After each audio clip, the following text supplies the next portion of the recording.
মাননীয় প্রধান উপদেষ্টা, আজকে মানুষ কিন্তু নানা কথা বলছে, নানা কথা ভাবছে যে দোসরদেরকে দুধ কলা দিয়ে পোষা হচ্ছে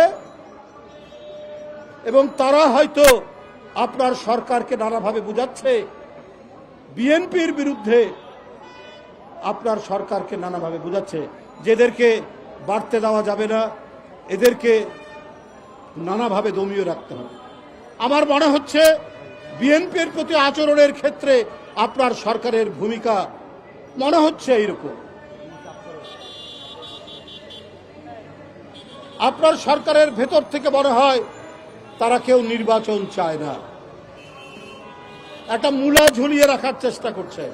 এই ডিসেম্বরে, না হলে ফেব্রুয়ারিতে, না হলে জুনে, এইরকম নানা কথা বলছেন, কিন্তু কেউ সুনির্দিষ্টভাবে বলছেন না অমুক মাসেই নির্বাচন হবে এবং সেই জন্য প্রয়োজনীয় পদক্ষেপ এই সরকার থেকে নেই।